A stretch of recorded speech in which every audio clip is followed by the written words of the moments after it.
late for those of you in Russia, for example. It's wonderful to see so many people on this call today. And thanks very much to Eric at World Learning for increasing our capacity for these webinars for this one. My name is Jennifer Brown, and I'm a program officer for EducationUSA at the U.S. Department of State in the Bureau of Educational and Cultural Affairs in Washington, D.C. And I am the lead program officer on the EducationUSA Academy. Thank you very much for joining us today for this webinar.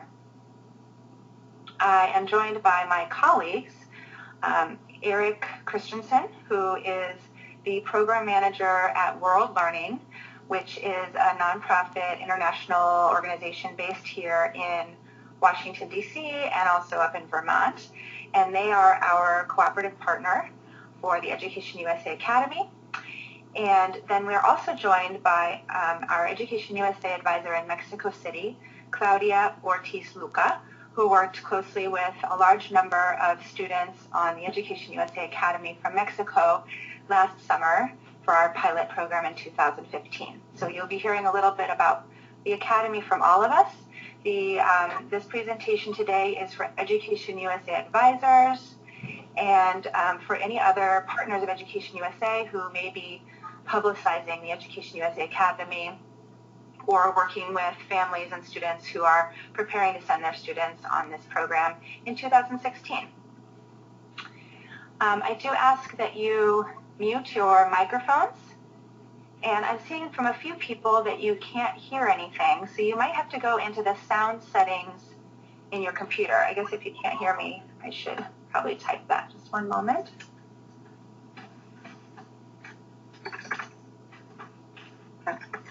Okay. And we are going to be providing an overview of the program today, including a little bit about each of our 10 2016 host campuses. And then we will get some best practices, tips, and advice from our experienced advisor based in Mexico City, Claudia. So let's go ahead and get started. And if you do have questions, we would prefer that you hold on to them until the end of the presentation, just so that we can stay on time with the information that we're sharing with you. But if you have a burning question, feel free to go ahead and put it into the chat box, and we'll try to address it as promptly as possible. So I just want to start out with our objectives and vision for the EducationUSA Academy. The Academy will build and sustain a prestigious network across the United States of high-quality, intensive summer English language institutes infused with college preparatory content. So that's our first objective, is building the network. And the second objective is that the Academy will inspire and prepare international high school students who might not otherwise have considered studying in the United States, and increase enrollment, international enrollment at 2- and 4-year institutions. Or maybe they did consider studying in the United States, but they needed to improve their English skills or develop some other academic skills that would make them more competitive and submit stronger applications to U.S. institutions of higher education. So our second goal here is building a pipeline to U.S. higher education. And just a brief program overview of the EducationUSA Academy. This is a 3- to 4-week summer academic program hosted at a U.S. college or university. Currently, we are just having this program in the summer, but we've been getting a lot of questions from the Southern Hemisphere and Japan and other countries and regions in the world inquiring about offering this at different times of the year. So we may be able to offer a program perhaps in January or at a different time of year in the future. But for 2016, the programs take place, most of them in July, but some of them in June, and some trickle into August. Now, the components of the program are English language classes, and each program offers a minimum of 20 hours per week of English language classes. And they also offer college preparatory workshops and courses. Some of the college preparatory information is infused into the English language classes, and others are standalone workshops. And this content is focused on providing an overview of U.S. higher education and the application process, essay writing, so students can practice writing personal statements for their applications, standardized test taking, and a lot of the things that you as advisors cover with your students. Another component of the program is tours of diverse colleges and universities. So the students will be hosted at one host campus, but then they will have a chance to visit other types of colleges and universities within the region of that host institution. They will also receive fun cultural activities and regional trips, because this is a program for 15 to 17-year-olds. We want to make sure that they're having a lot of fun as well. And they'll have plenty of opportunities to socialize with Americans and other international students during the program. Just briefly, a little bit about the background for this program. Our former branch chief at EducationUSA, many of you know her, especially those of you in Brazil, and I see there's a lot of Brazil presence on this call.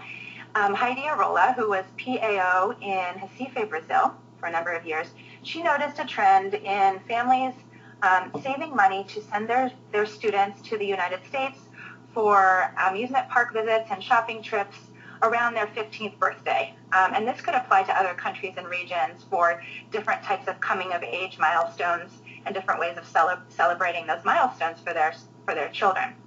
But Heidi's idea was to sort of steal this idea and make it a little bit more of an educational opportunity. So the students could still have fun coming to the United States, but they would also benefit academically. They could study English and learn about U.S. higher education. So that's sort of where this idea came from. We did run a pilot program in 2015, and many of you are aware of that, because we did target the Western Hemisphere. So our pilot program focused on Brazil, Colombia, Ecuador, Mexico, and Peru, and we had 2 U.S. host institutions in 2015, and those were University of Colorado Boulder and Syracuse University. Now, those 2 host institutions have returned for 2016, and we've also added 8 more higher education institutions as hosts. And we're going worldwide in terms of students for this program in 2016. The main sort of eligibility criteria, aside from the age range, being that the students would be non-native English speakers, but otherwise we do not have a list of eligible countries. Next slide, please. Okay, hi everyone. This is Eric Christensen, Program Manager for EducationUSA Academy at World Learning. And I'm going to talk briefly about who the target audience is for this program. So who are the students that we envision participating in the Academy? As Jennifer said, they are international high school students from around the world between the ages of 15 and 17. They would need to be intermediate or advanced English speakers, and we realize that those are pretty broad terms.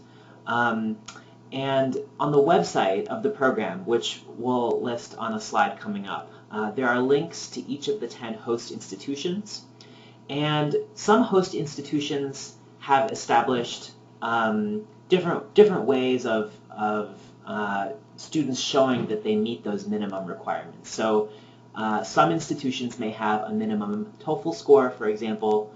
Some may require that a student submit a letter of recommendation from an English instructor. So just so you know that some of the requirements vary a little bit by host institution. The program is primarily targeting students who would be self-funded students. So these students would come on F visas. There will be a much smaller number of scholarship students, but really the idea, going back to the idea for this program model, is to target those self-paying students.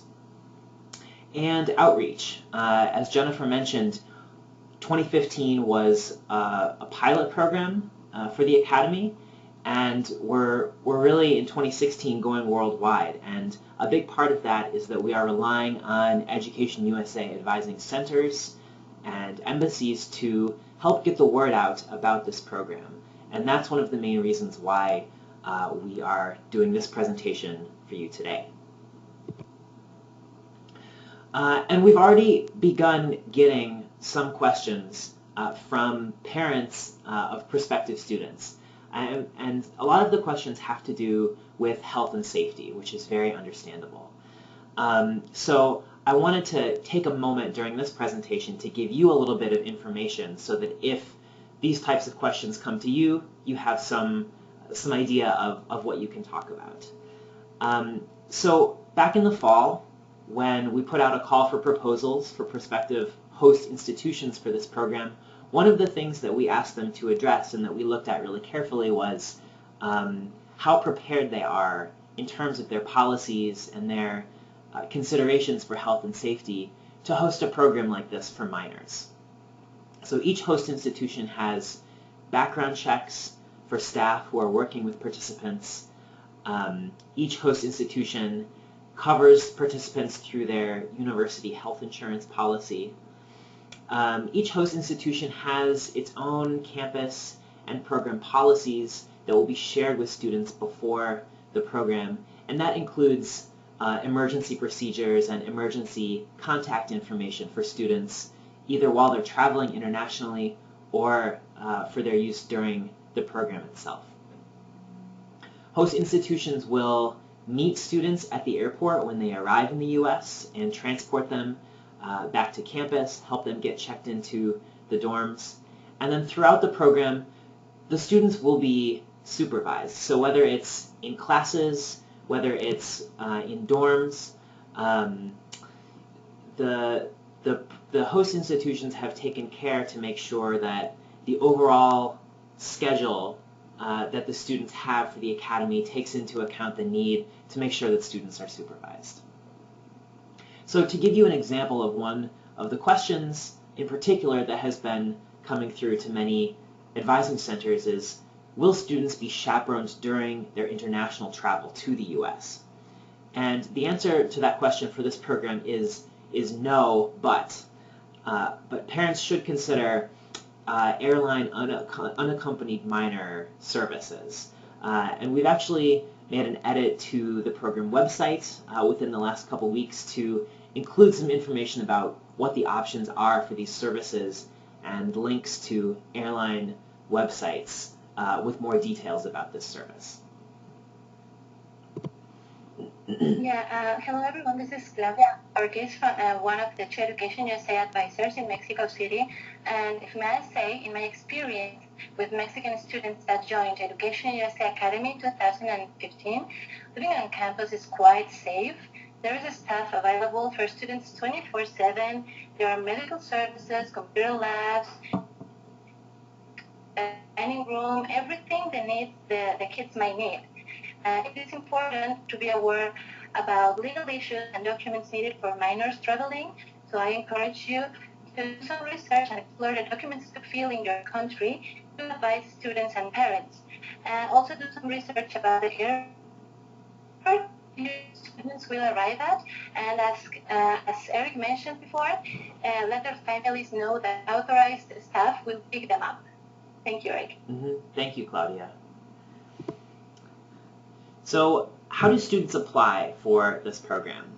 I've got the website near the top of this slide.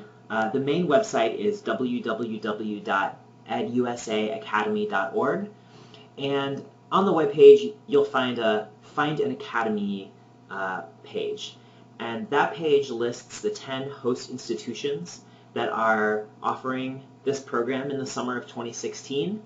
It has their application deadlines, program dates, program cost, and links to each of their websites for the Academy. When students are interested in applying, they will apply directly to the host institution of their choice. So it's important that students understand that there's no centralized application for this program. There is a centralized website with lots of information about the program in general. When they choose that top school that they want to apply to, they apply directly to that institution. And one of the things that means is that the application process is going to be slightly different across each of the 10 host institutions. But in large part, there's a lot of similarity. So online application, students may need to provide their academic records, as I mentioned earlier, letters of recommendation. Some institutions have a minimum TOEFL score or another language requirement that students would need to show, and then bank statements to show that the student and the family have the resources to cover the cost of the program. So we would encourage you to try to take a little bit of time and review each host institution's website for more details about their program and the application process. The program cost for this program.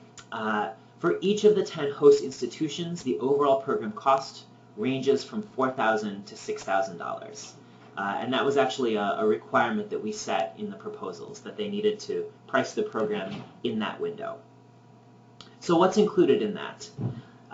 First of all, transportation to and from campus when they arrive in the U.S., tuition for the program, room and board, books and supplies that they would need for their classes, health insurance coverage for the duration of the program in the U.S., those cultural activities that Jennifer mentioned earlier in the presentation, and the campus tours that are a really important part of this program. What's not included in the program fee is the international airfare, costs associated with the visa, and pocket money, so spending money that they would want during the summer program. This is Jennifer. I'm just going to jump in briefly here and let you know that before we launched this program, we did quite a bit of research in terms of what kinds of programs are out there that would be even somewhat similar to this, and we didn't find much that would be similar to this program model. But of the summer programs we looked at, both for IEP programs for 17 and above, and then programs for youth, we decided on this price range because this was actually a fairly conservative price. There are a lot of programs out there that are a lot more expensive. So we wanted to strike a balance so that the host institutions wouldn't lose money.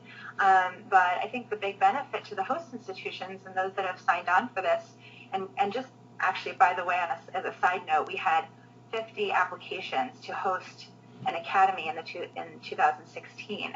So it was a very competitive process. And the main reason that host institutions or higher education institutions are interested in this is because they want to partner with EducationUSA. We have a very strong brand name. And they want to increase the diversity of their international students. So this is a very appealing program idea to them, and so they were willing to price this program, on a little bit of a lower end. So just to give you that background. Thank you, Jennifer. We're going to transition now and really briefly give you a little bit of information about each of the 10 host institutions that are offering EducationUSA Academy this summer. And I will start with Diablo Valley College. This is a public community college located just outside San Francisco. You can see on the slide the program dates, the cost, the program website. Again, you can find all this on the main website, edusaacademy.org.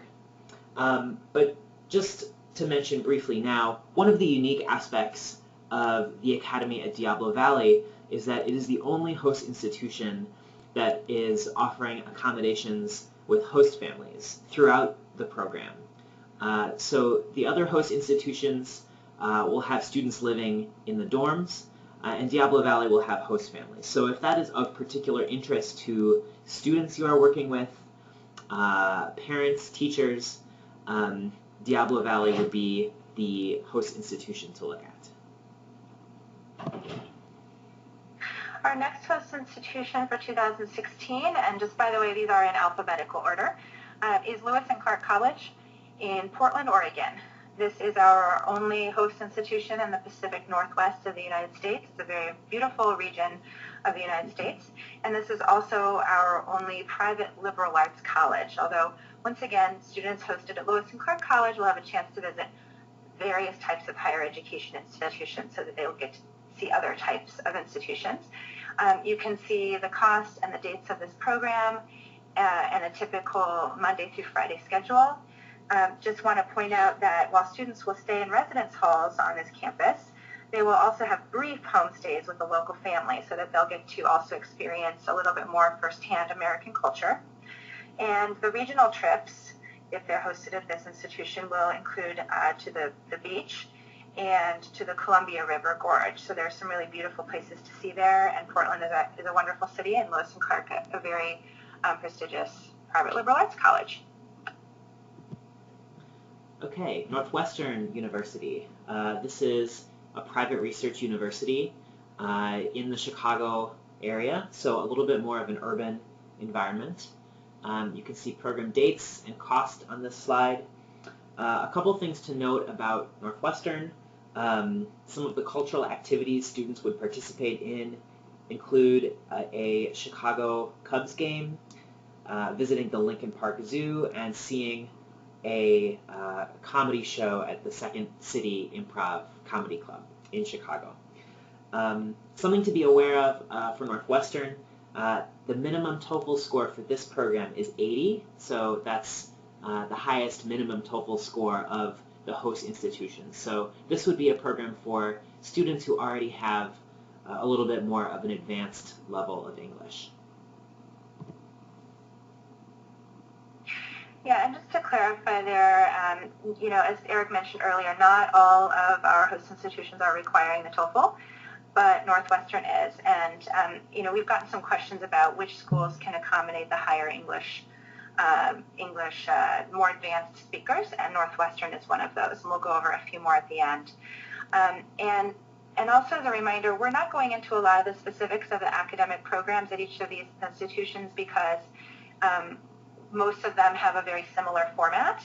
It's just that they'll vary slightly by the strengths of that institution and the regional, you know, the region of the institution. And then we're trying to point out a few distinctions here and there as we're going through these slides. But this is a fairly brief overview, obviously. Given all of that, our next host institution for 2016 is Syracuse University.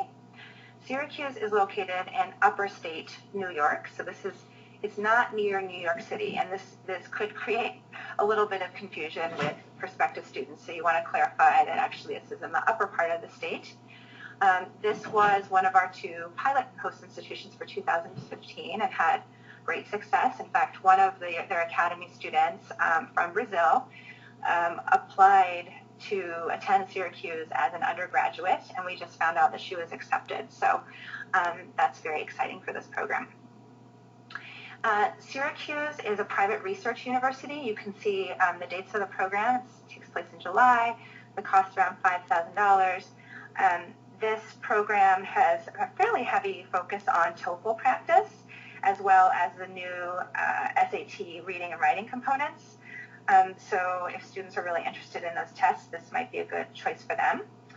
And the cultural activities include a visit to Niagara Falls, as well as local museums, parks, and festivals. This is a really beautiful campus located in upstate New York.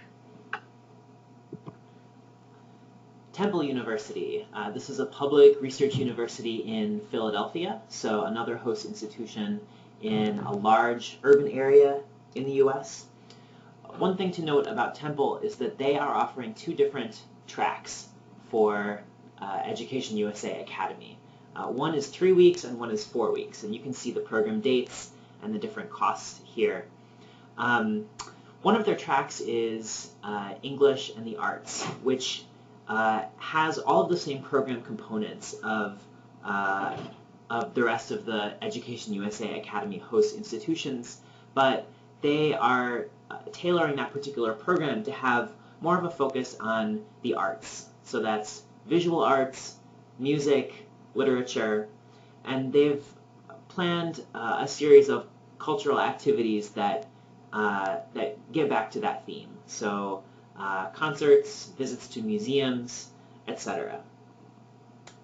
Temple University actually is the host institution that is closest to New York City, not Syracuse, paradoxically, which is in New York. So if there are students who are interested in that, Temple University would be the host institution to direct them to, and they are actually planning on taking the students to New York for a visit.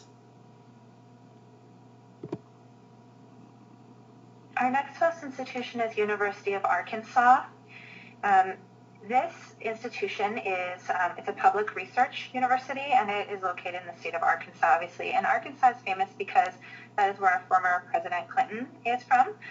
So students attending University of Arkansas will have a chance to visit the Clinton Presidential Library, as well as experience a model United Nations simulation, learn about Native American people, which, there's some pockets of Native American Indians still in that area.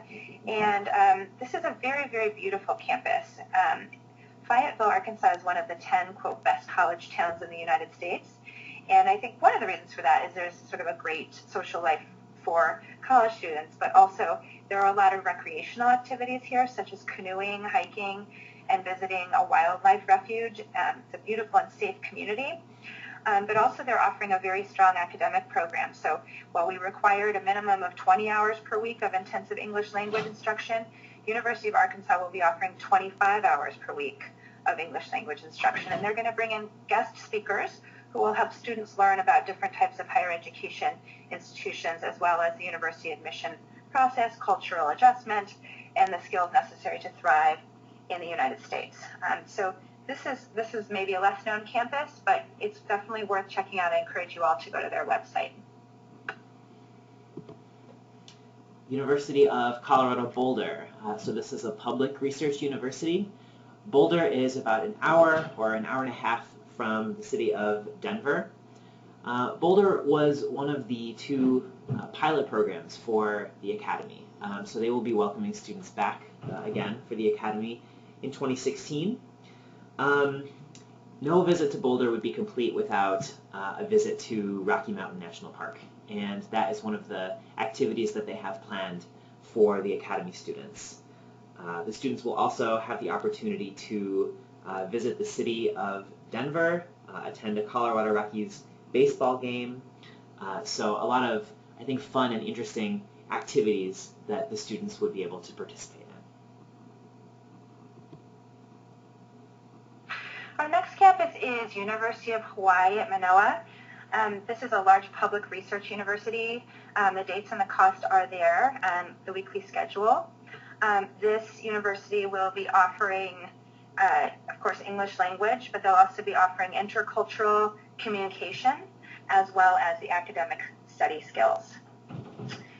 Students will meet twice a week with conversation partners who are University of Hawaii Manoa students. And students will have Hawaiian cultural workshops, such as hula dancing and lei making workshops. They will also have a weekend stay with a local family to experience both American and Hawaiian culture. This is obviously a beautiful campus with an opportunity to be on an island and experience a unique region and area of the United States. So I would encourage students who are interested in Hawaii to really check out this website and consider the program. Another point to mention is that they have the very first application deadline, which is March 31st. So definitely get the word out about University of Hawaii if you think you might have some students interested in this host campus. University of North Georgia. This is a public research university that is located about an hour away from Atlanta. There's information on the weekly schedule, kind of a sample schedule for this program here on this slide. A couple things to mention about North Georgia. One of the approaches they are taking for their classes and the college prep component of the program is to bring in guest speakers to meet with the students from different offices within the university. So different faculty members, career counselors, staff from the admissions office. So that will be an opportunity for students at this particular host institution, I think, really to get a really quite solid idea of how a university works and kind of what the world of U.S. higher education is like from an insider's perspective. The students at North Georgia will also have visits to Atlanta, and there will be a lot of activities that allow them to explore U.S. history. Of course, there's a lot of rich history in that part of the country. They will tour historic sites honoring Jimmy Carter and Martin Luther King Jr. and visit the Center for Civil and Human Rights in Atlanta.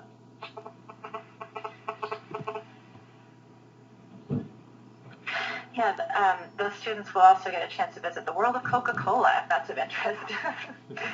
Our next host campus is Washington University in St. Louis. You may be familiar with this university. It is a prestigious private research university located in St. Louis, Missouri. The dates are on the slide. This program is a little bit later than some of our other host institution programs, and the cost is there.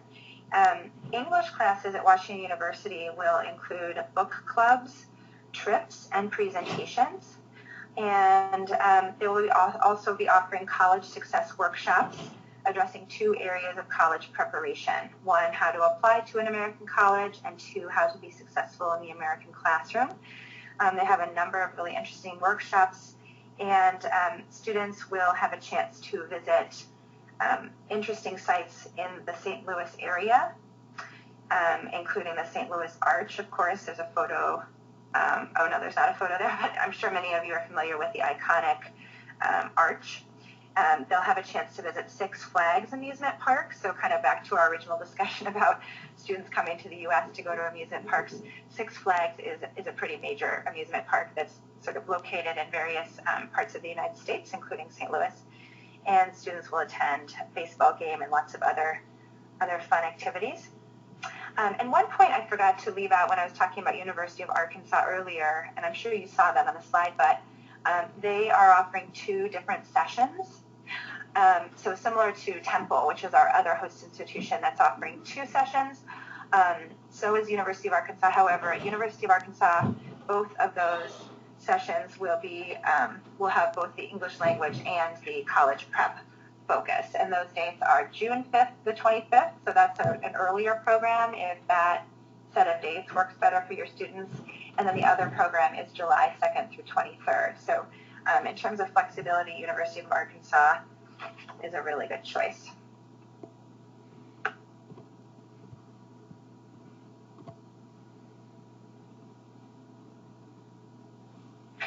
And just to continue, the role of EducationUSA advisors and our partners at public affairs sections in U.S. embassies and our host institutions that host EducationUSA advising centers, we ask that you promote this program as widely as possible.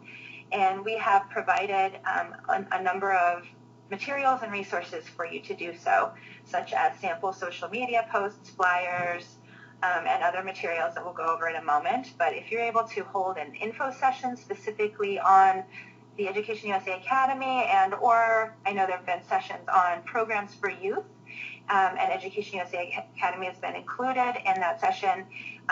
Anything like that would be helpful. And if you can pass out flyers if you're having a fair coming up in the next few months, or really even later, because this program will be continuing next year as well. We ask that you familiarize yourself with the program, and we're trying to help you do that by providing this overview.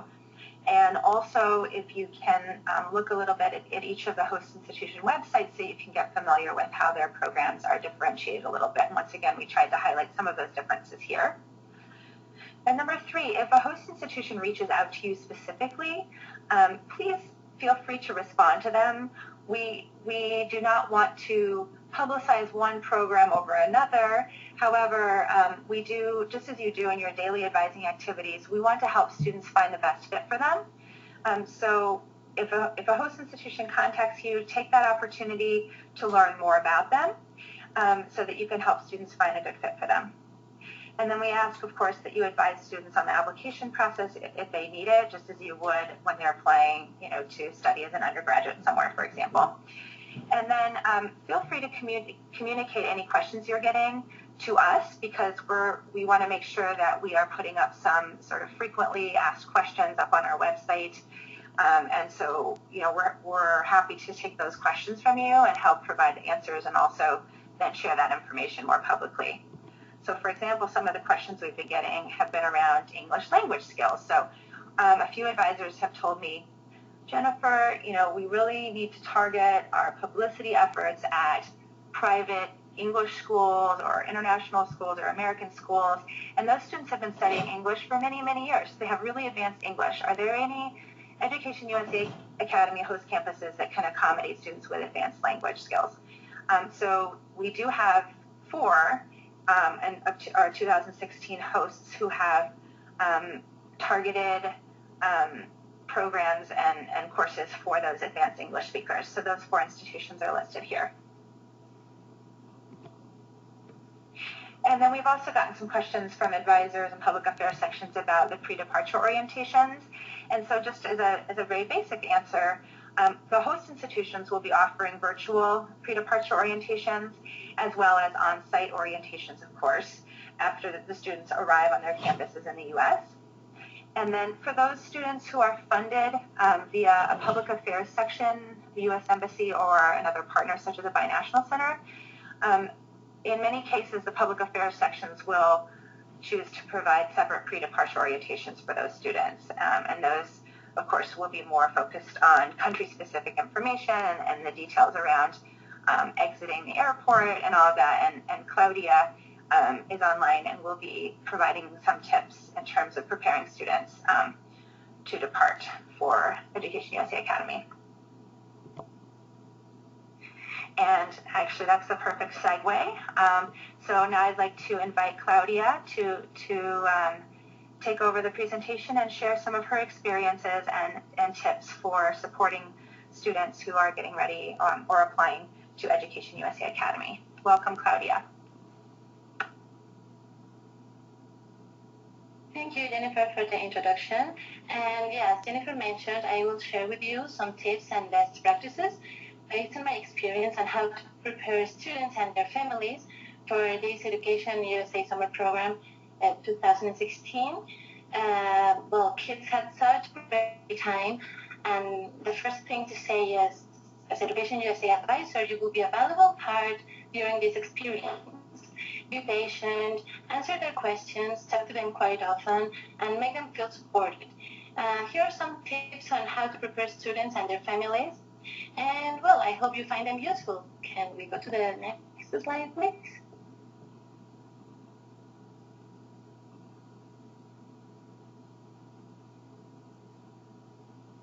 Yeah, can you hear me? Can we just vote? Thank you very much. Okay, well, how to prepare students and their families for this experience. First of all, keep close communication with parents, introduce yourself, have a phone call, and if it's possible to have a meeting with them, that would be great. Parents need to feel someone they know, in this case, you as an advisor, is responsible and willing to deal with anything they might need. Provide them your email, your office phone number. I also gave them my cell phone to text me, and it really worked. Some parents are more intense than others, so feel free to provide as many communication devices as you consider appropriate, okay?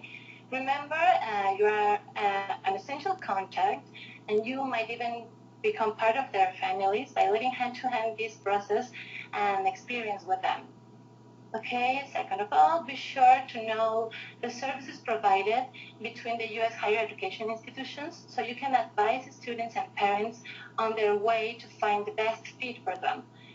Keep the students and parents informed about what they need to accomplish in terms of preparation. I mean, filling formats, have the necessary documents and copies, parents' legal authorization letters, visa appointments, packing, savings for the trip, etc. Once you know where your advisees will attend, ask the host institutions about their packing lists and make adjustments as needed because the location and weather varies, and share it to the kids and families. I have a suggested packing list for students that joined CU Boulder and Syracuse last year. So if you have advisees attending any of those options, let me know and I'm happy to translate it and send it to you. Give a virtual or on-site preparatory orientation with relevant information, including details on the programs, travel issues, important documents, what to carry at the airport, emergency contacts and in their home country, as well as yours, and in the U.S. What to expect when arriving in the U.S., precautions, what to bring, what to leave at home, etc. Also advise them on how they could manage efficiently the budget. Students and parents need to be aware about extra activities included, and it's relevant to be well prepared with a little extra pocket money for the personal expenses and or shopping, why not? motivate them, make them feel safe, accompanied, and excited. For many families, this might be a once-in-a-lifetime opportunity. For others, can represent the beginning of professional development. So I can guarantee to you that for you, Education USA advisor will be a life-changing experience as well. No matter how many obstacles you face, give your best and keep calm. You're not alone, and there is a lot of experts accompanying you. I also suggest to find maps of the airport to print, mark relevant places, international arrival gates, immigration and customs, baggage claim, etc., and send the students respectively. That will give them a clearer idea on where they will arrive and where to go step by step. So if you have the chance, you can also list the steps to follow. Can we go to the next slide, please? Okay, tips for students and their families who are attending the program. Do not leave nerves win. There are a lot of tasks to do, maybe lots of students to advise, hopefully, and you will need your full attention and patience.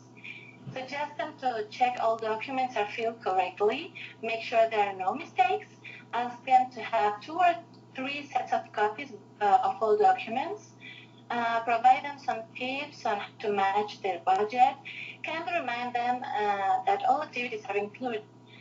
And if they join campus visits, baseball games, I don't know, go to museums, etc., all these places have tours. And it is important to have in mind that 4 weeks full of events and cultural activities are yet to come. So emphasize on the importance of administering the budget. Remind them once and again to eat healthy, keep themselves hydrated, and be careful with junk food. Use social media, internet to keep in touch with them. I can show you that I created a private Facebook group to keep in touch with them frequently last year. I also gave them, as I mentioned, my cell phone number to text me and share pictures or inspiring words, or just if any of them felt the need to hear a friendly voice, well, they had my contact. And I need to clarify that I gave personal space to these kids and texted them briefly asking about how is everything going and sharing with them the satisfaction and joy of being in such a great experience. So it depends of each personality, so you will know. And you can be in contact once in a week with parents as well. Regarding the precautions, ask them to have some precautions like taking care of their personal stuff, to bring with them copies of their documents the whole time and leave the originals in a safe place. Note emergency contacts, bring prescriptions if necessary, always stay close to the group when going out of the campus, follow the staff instructions, etc.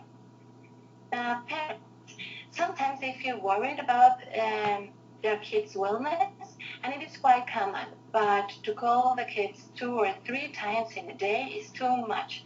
So ask their parents and encourage them to give their kids a chance to meet them. It is quite necessary. Parents can call you and also can call the host institution, so they can be like they can feel calm about it. The kids are having a good time. And it is important to aware the students about their cultural differences, so they might need to adapt as a common process when studying abroad, and they will need to deal with them constructively. They will develop cultural sensibility and be totally respectful. Sometimes the student might face an unusual reaction from other kids, so encourage them to be observers and respectful. Others will also learn from he or she as well. Everyone has similar experiences. It is normal to go through some ups and downs when they first arrive, so it's quite common. Suggest them to talk to other students who are going through the same thing. They will get through it. Can we go to the next slide, please? Okay, what did the students gain from Education USA Academy program? Independence. They are responsible for cleaning their room, do their own laundry, do their homework, eat well.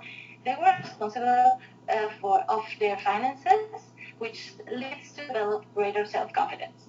These students improved their English language skills. They communicated to others in English and also learned from youth students, and the teachers were amazing with awesome teaching strategies. They made new friends from other countries. They learned about other cultures, increasing their cultural sensibility. And the Mexican students I had contact with reaffirmed that this summer program is one of the best experiences of their lives, that inspired and motivated them to return to the United States and pursue their undergraduate studies, which is super. Can we go to the next slide, please?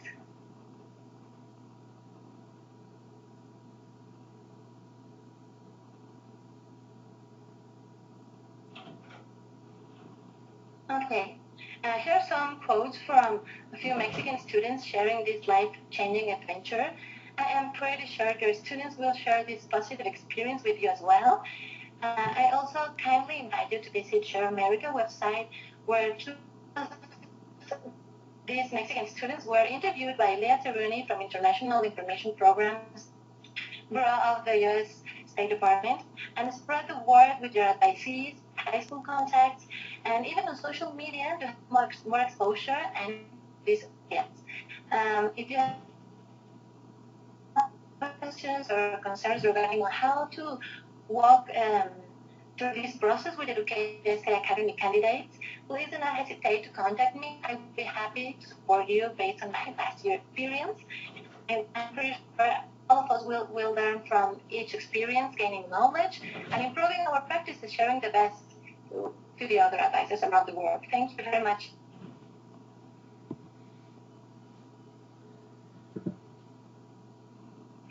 Thank you so much, Claudia. I really appreciate your wisdom and advice and expertise. I know that we have other advisors on this call who have also worked with EducationUSA Academy students. So in a moment, I'm going to ask you if you'd like to turn on your microphones. You would be welcome to also share some brief tips and advice for the rest of us. Our next slide is a list of the promotional materials that we have created and the locations where you can find them. So hopefully you've all seen this before, but of course these publicity materials are up on the EducationUSA SharePoint site if you have a state.gov email address. And if you don't, feel free to go to our Google Drive and or the resource space. If you're an EducationUSA advisor, you would have access to that.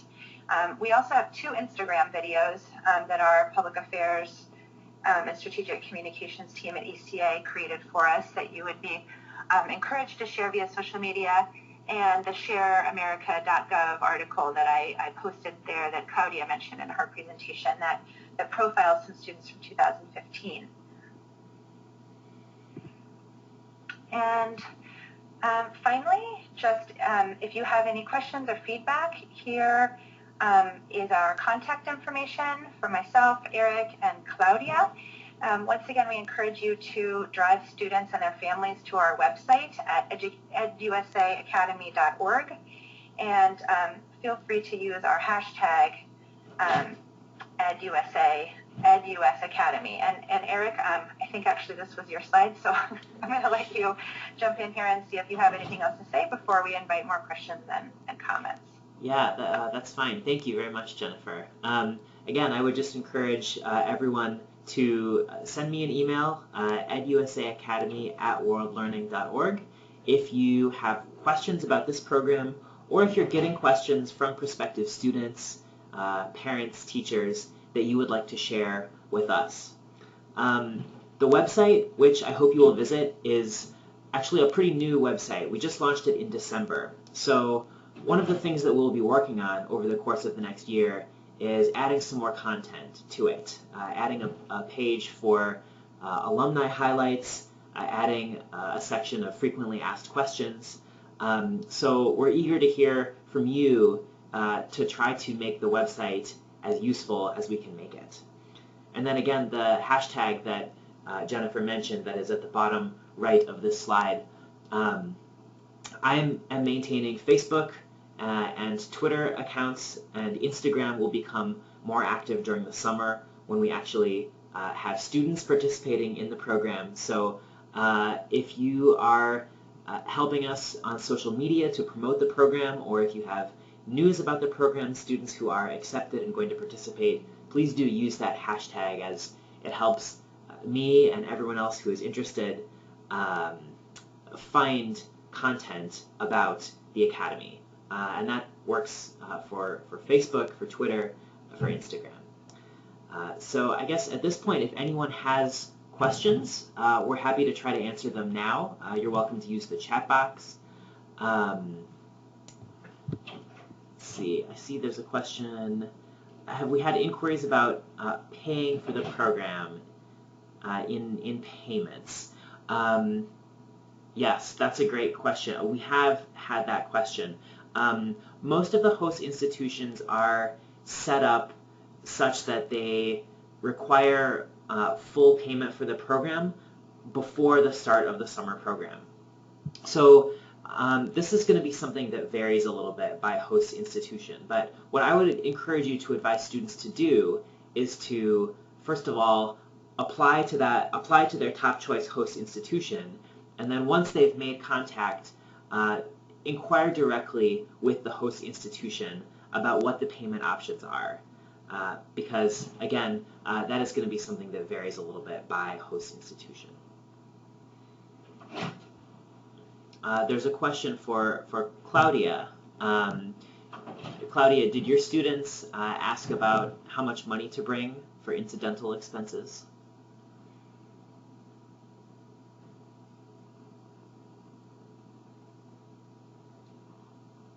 Okay, I'm not sure if we have Claudia still on the line, but about...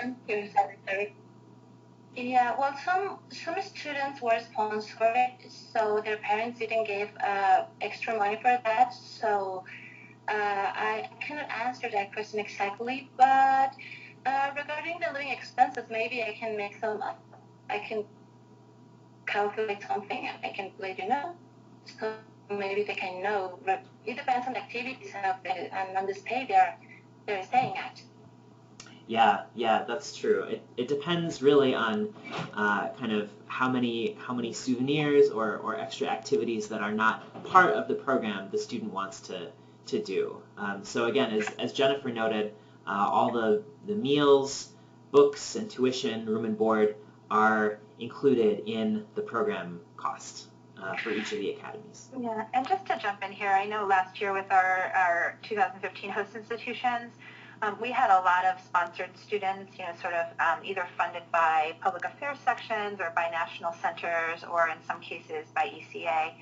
And so then we had the other students who were self-funded, and I think our host institutions were very conscious of sort of the different backgrounds of these students, and so tried to keep that in mind when planning all the cultural activities. So everything was covered, and if students were getting popcorn at the baseball game, everyone got popcorn.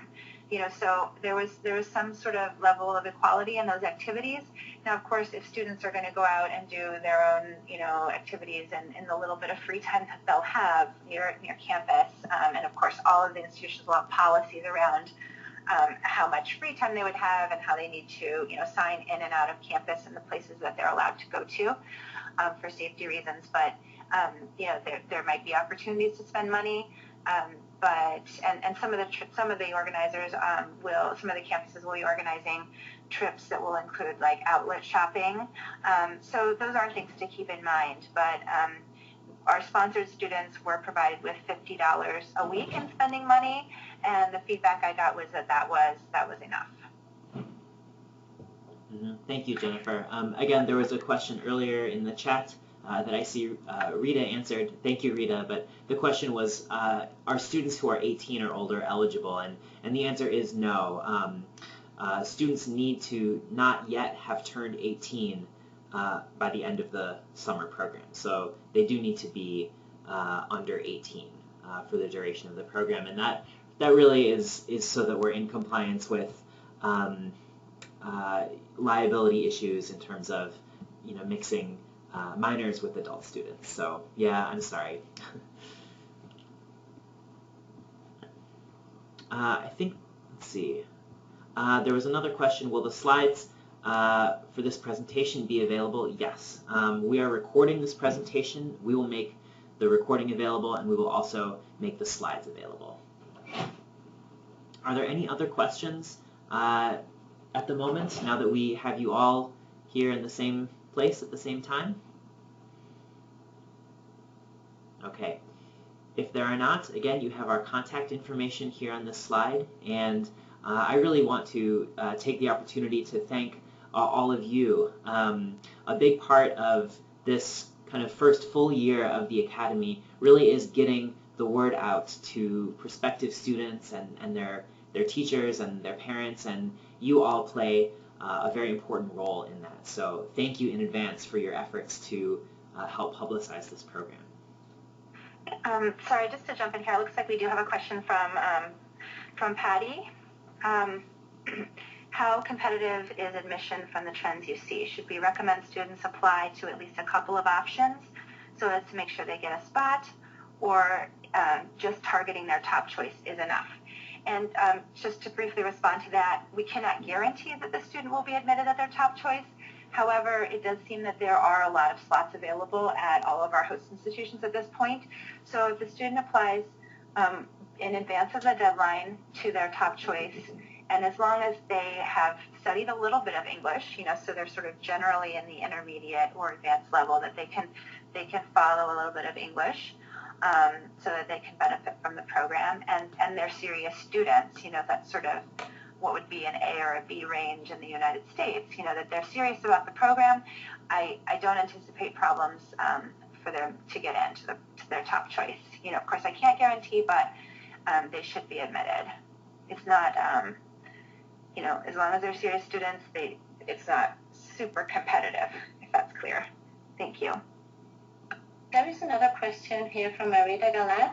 Will students receive any credits they might use toward their academic studies if they apply and attend a U.S. university? That's a good question. Yeah, this is a non-credit program.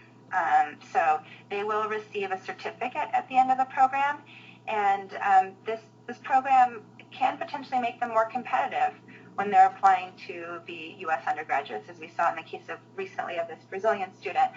So there are definitely other benefits, but in terms of earning credits, this is not a credit-bearing program.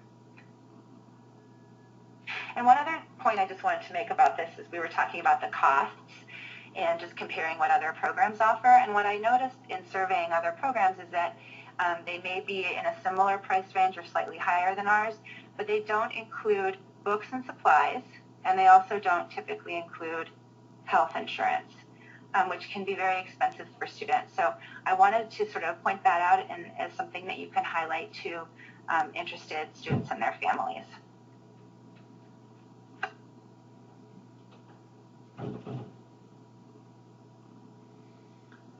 Okay, well, thank you very much, everyone. That is the end of our presentation, and we will follow up with all of you with a copy of the presentation and a recording.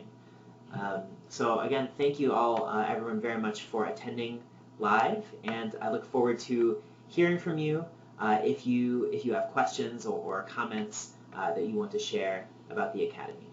So thank you very much, everyone. Thank you, everyone. Bye-bye. Thank you, everyone, and thanks to Eric and Claudia for their help with this presentation. Take care.